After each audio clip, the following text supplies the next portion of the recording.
The Sioux are among the largest and most ancient Native American tribes in North America, with a history that stretches back 2 to 3 millennia. At the height of their influence, their territory encompassed thousands of square miles, cementing their place as one of the most renowned and impactful tribes in the history of the United States. The Sioux trace their origins to the ancestral peoples who likely resided in the central Mississippi Valley and later migrated to Minnesota. Around 800 AD, they settled in the northern forests of central Minnesota and northwestern Wisconsin.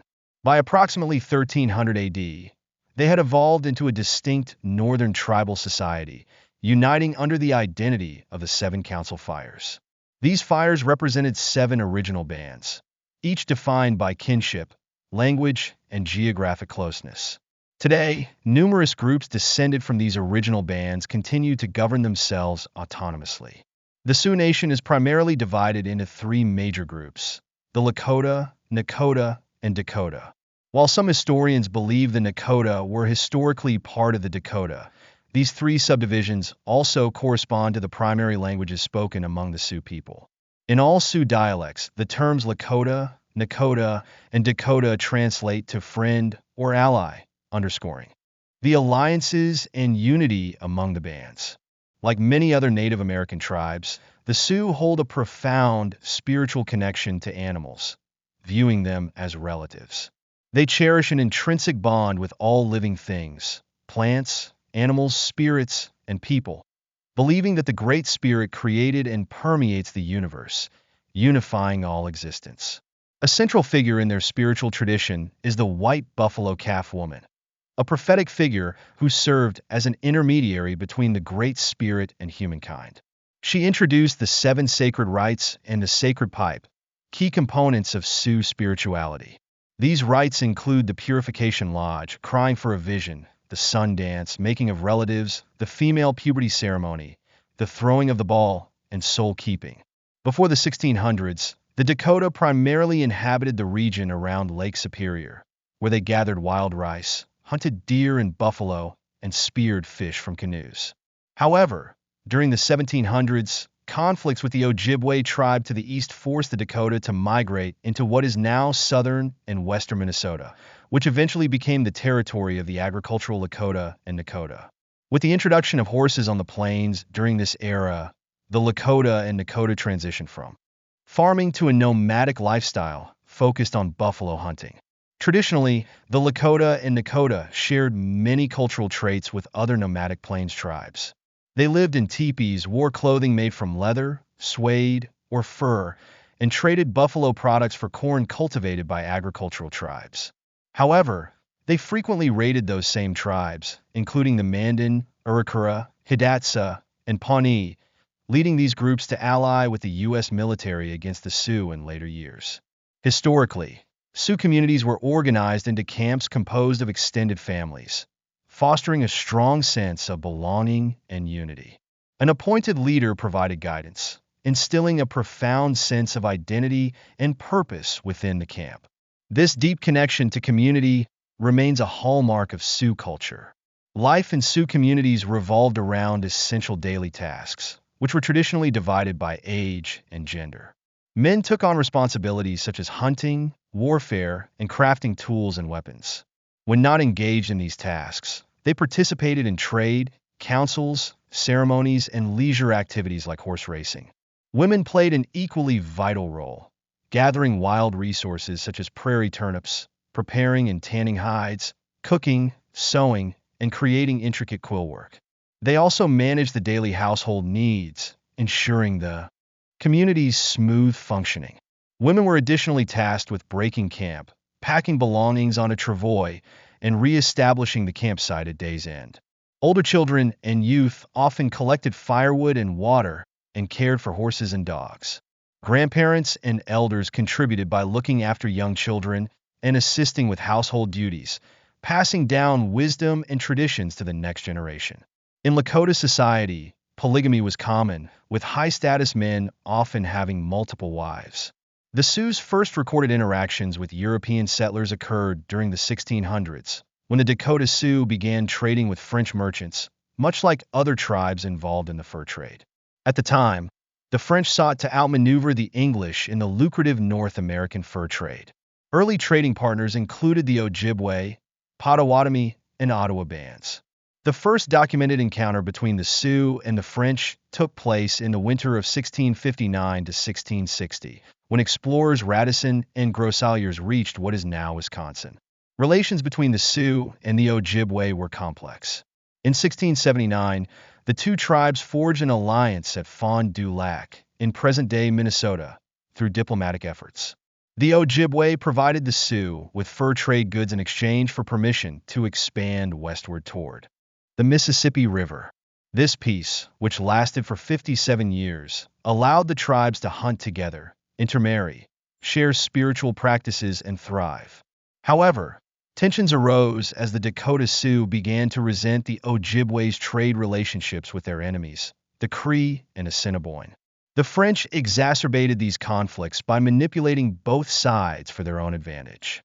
By the 1720s, hostilities erupted, culminating in war in 1736.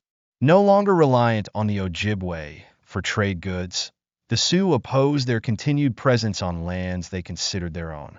The Ojibwe, who had lived in these territories for nearly 3 generations, resisted displacement, igniting one of the longest-lasting wars in North American history. This conflict stretched across a vast front, from central Wisconsin to Minnesota and the Red River of the North, disrupting travel and trade routes. The war significantly impacted the fur trade, forcing traders to seek safer northern routes, benefiting the Cree and Ojibwe. The Ojibwe eventually expanded their domain, occupying waterways from Grand Portage to Rainy Lake and establishing their main settlement at the latter. From this stronghold, they advanced southward, displacing Sioux communities at Leech, Red, and Sandy Lakes. Within 40 years, the Ojibwe had claimed all of northern Minnesota. One notable battle in the conflict occurred in 1770 at the Dalles of the St. Croix River. According to historian William Whipple Warren, the fighting began when the Meskwaki tribe, hereditary enemies of the Ojibwe, engaged them near St. Croix Falls. The Meskwaki, initially confident in their ability to defeat the Ojibwe, enlisted the Dakota Sioux for support. While the Dakota initially gained the upper hand, Ojibwe reinforcements turned the tide. The battle resulted in significant losses for all parties, with the Meskwaki suffering the most casualties. The Ojibwe emerged victorious, securing control of the upper St. Croix and establishing an informal boundary with the Sioux near the Snake River's mouth. As a result of these battles, the Dakota Sioux were forced southward along the Mississippi and St. Croix River valleys, losing traditional lands near Leech Lake and Mille Lacs. Meanwhile, the Lakota and Nakota moved westward onto the prairies, adopting many customs of the Plains tribes, including a nomadic lifestyle centered on the horse and fur trade. In contrast, the Dakota retained much of their woodland heritage. By 1803, the 3 Sioux divisions Dakota, Nakota, and Lakota had settled into distinct environments and developed unique cultural practices. Despite these differences, they maintained strong ties, unified by shared traditions and values. Life and war in the West having endured the encroachment of the Ojibwe, the Sioux fiercely resisted any further intrusion into their newly claimed territories. As the colonial frontier pushed westward beyond the Mississippi River in the mid-19th century, the Sioux faced increasing challenges. The California Gold Rush of 1849 unleashed a wave of travelers, and U.S. government efforts to establish routes, like the Bozeman Trail, through Sioux sovereign lands heightened tensions. In 1851, the Fort Laramie Treaty was signed, allowing settlers safe passage along the Oregon Trail. However, peace was short-lived, disrupted by a seemingly trivial, yet catastrophic incident. In 1854, a cow from a Mormon wagon train strayed into a Sioux camp. When the Mormons saw the Sioux, they panicked and retreated, reporting to the army at Fort Laramie that the cow had been stolen. Lieutenant John Grattan, leading a detachment to the village, accused a Sioux man of killing the cow and demanded his arrest. When the accused man declared his innocence, Grattan ordered cannons to fire, resulting in the death of Chief Conquering Bear, the Sioux spokesperson. The Sioux retaliated, annihilating Grattan's entire detachment. In response, in September 1855, General William S. Harney led 600 troops to attack a Sioux village at Blue Water. The assault claimed 85 lives and saw 70 women and children taken captive.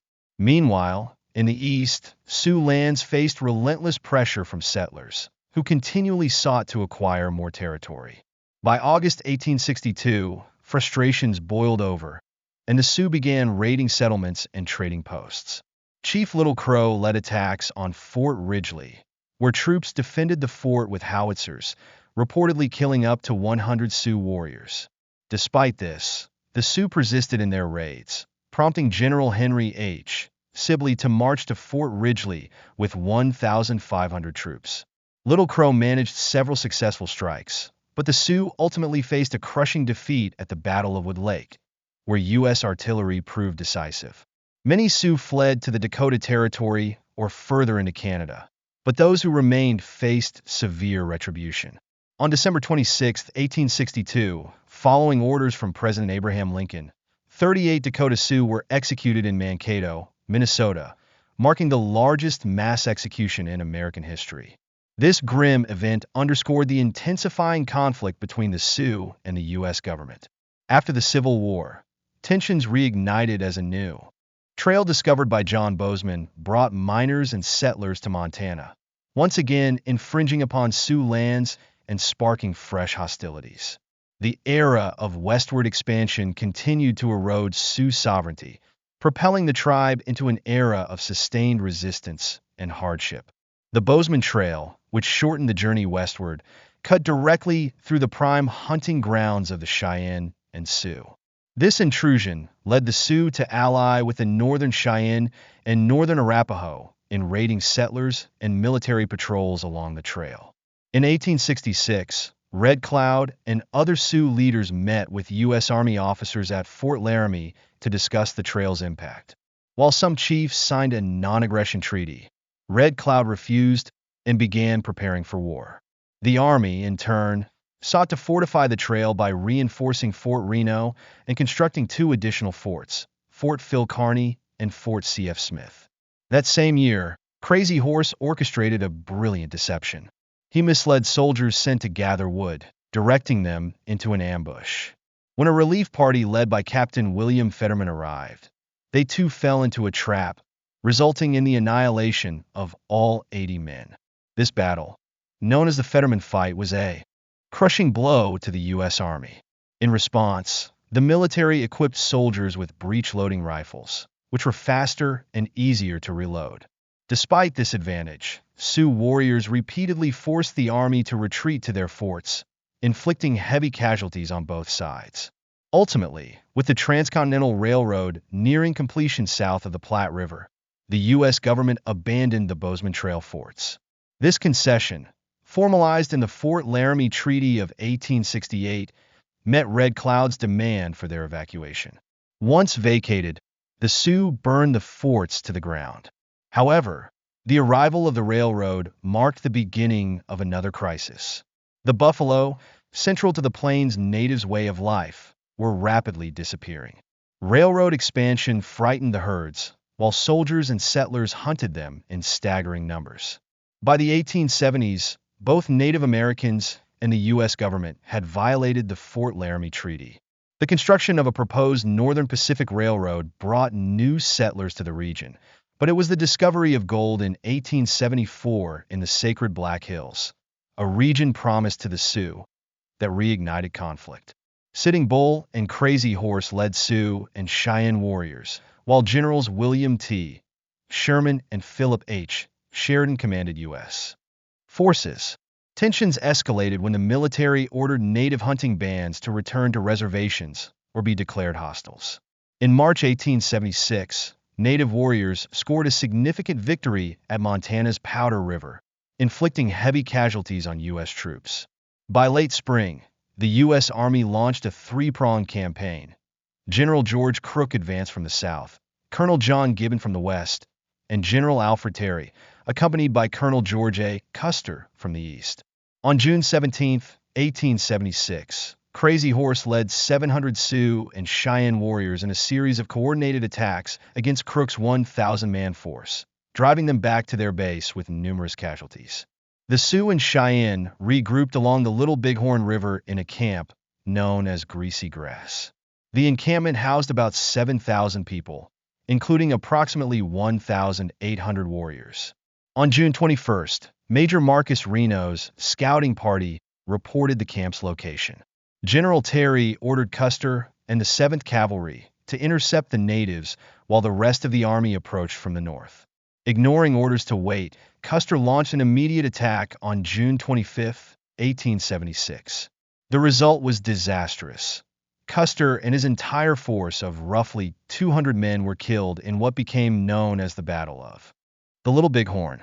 This decisive victory for the Sioux, Cheyenne, and their leaders, Sitting Bull, Crazy Horse, and Chief Gall, marked the last major triumph for Native warriors. The following months proved catastrophic for the Sioux and Cheyenne. Weakened by successive defeats, many Native warriors and families fled. Sitting Bull and his followers sought refuge in Canada, while Crazy Horse surrendered in 1877, only to be killed while resisting imprisonment. Sitting Bull returned in 1881 and surrendered at Fort Beaufort, later relocating to the Standing Rock Agency.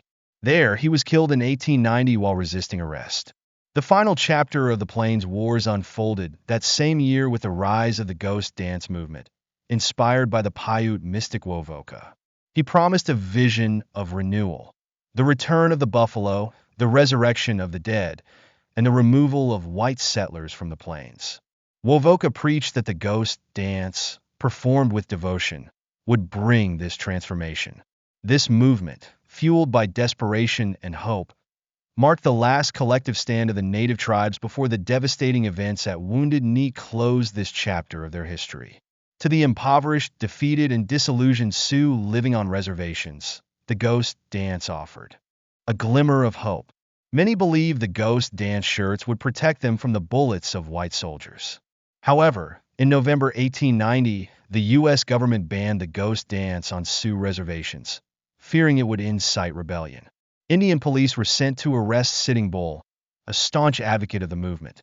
During the confrontation, a scuffle broke out, resulting in the deaths of Sitting Bull and 6 of his warriors. Another prominent leader, Bigfoot, was also targeted for arrest. Before soldiers could apprehend him, Bigfoot and his followers fled toward the Pine Ridge Agency. General Nelson Miles, commanding the division of the Missouri, dispatched the 7th Cavalry under Major S.M. Whitside to intercept them. The cavalry eventually found Bigfoot's band and ordered them to camp overnight at Wounded Knee Creek. On the morning of December 29, 1890, while Bigfoot and other leaders met with Army officers, a rifle accidentally discharged. Colonel James Forsyth, who had taken command, immediately ordered his troops to fire. Artillery was unleashed on the fleeing men, women, and children, resulting in a massacre. Over 250 Sioux people, including Bigfoot, were killed. This tragic event at Wounded Knee marked the end of the Sioux's nearly 40-year struggle to defend their lands and way of life. 20th and 21st centuries following the end of hostilities, the U.S. government implemented policies aimed at assimilating Native Americans into mainstream society, often at great cost to their cultural identity. Native children were forcibly taken from their families and placed in boarding schools designed to kill the Indian to save the man. These schools stripped children of their cultural heritage by enforcing American clothing, English names, and strict prohibitions against speaking their languages or practicing their religions. Traditional ceremonies were outlawed, and the education focused on academic studies in English and vocational skills suited to American society, such as farming. Overcrowded and unsanitary conditions in these schools led to the spread of infectious diseases, and many children either ran away or died during their time there. In 1934, the Indian Reorganization Act sought to undo some of these harmful policies. It ended land allotment, prohibited non-consensual land seizures, recognized tribal governments, encouraged the drafting of tribal constitutions, and empowered Native communities to manage their own resources. Between 1934 and 1945, tribes voted on their governmental constitutions, though some retained older forms of governance. While the act marked progress, government policies in the mid-20th century continued to have mixed impacts on Native communities. As the civil rights movement gained momentum, Native Americans founded the American Indian Movement, AIM, to advocate for tribal rights and address issues on reservations. Tensions culminated in the Wounded Knee Siege of 1973. On February 27th, AIM activists seized the town of Wounded Knee, South Dakota, protesting both local government corruption and broader federal injustices affecting Native communities. The standoff lasted 71 days, during which law enforcement agencies, including the FBI and U.S. Marshals, laid siege to the town. The occupation resulted in 2 deaths, 2 disappearances, and 12 injuries, including an FBI agent who was left paralyzed. Despite the violence, the incident brought national attention to Native American struggles for self-determination. The Sioux also continued their fight for the return of the Black Hills, a sacred region illegally taken by the U.S. government. In 1980, the Supreme Court ruled in favor of the Sioux, acknowledging the government's wrongful seizure of the Black Hills and awarding over $100 million in reparations.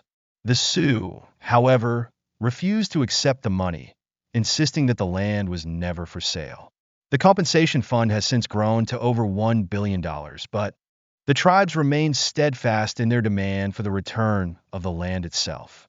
In the early 21st century, population estimates indicated approximately 170,000 individuals of Sioux descent, a testament to their resilience and enduring cultural heritage.